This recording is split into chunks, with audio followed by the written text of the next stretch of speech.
大家好，759嘅麵包工房嘅自家教室，今日會同大家示範嘅係用家用嘅麵包機同焗爐做出 cheese pizza 吐司。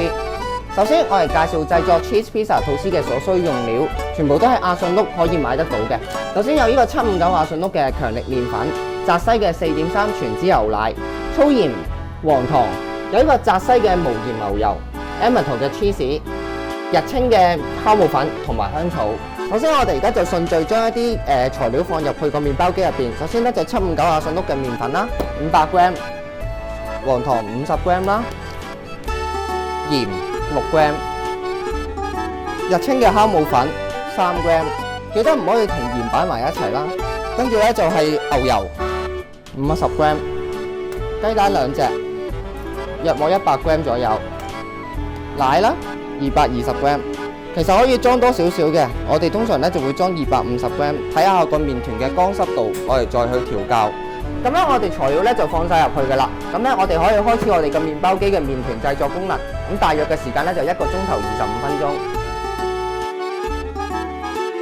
好啦，咁而家過咗1個鐘頭25分鐘啦。咁由部機咧個麵團咧就發好。咁我哋咧就將個麵團好輕力咁樣拎翻出嚟啦。咁啊我哋咧就將個麵團輕微分成3份。細力啲收完去，跟住咧，我哋咧就開始造型噶啦。咁首先將個麵團咧拉長，放上呢個火腿絲啦，鋪得平均少少啦。咁捲出嚟咧就個效果就會好好多噶啦。為咗好味少少咧，咁我哋咧就會再加啲芝士碎落去。咁啊餡我哋就放晒啦。咁咧我哋咧就開始捲噶啦。咁啊捲成一條。咁咧，我哋咧就準備一個吐司箱，就記得搽少少油上去啦，同埋咧揼少少麵粉。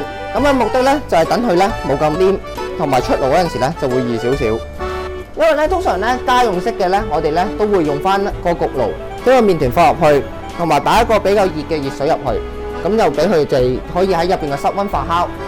過咗大約45分鐘啦，咁我哋咧就喺個焗爐入邊咧就拎翻一個發酵咗嘅麵團出嚟。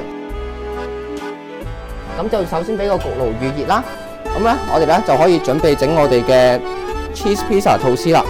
喺個 cheese pizza 吐司嗰度咧剪3刀，斜剪，搽少少蛋水，就令到佢個面咧會靚少少，等佢上色易少少啦。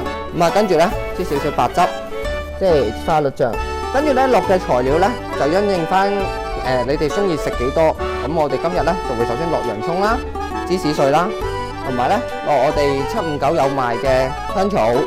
少少辣嘅，咁啊令到個味道咧就會更加好食啲。咁咧我哋咧就要將呢個 cheese pizza 吐司咧放入焗爐去焗啦，大約焗10至15分鐘。咁美味嘅 cheese pizza 吐司咧就會新鮮出爐噶啦，大家可以喺屋企試下噶啦。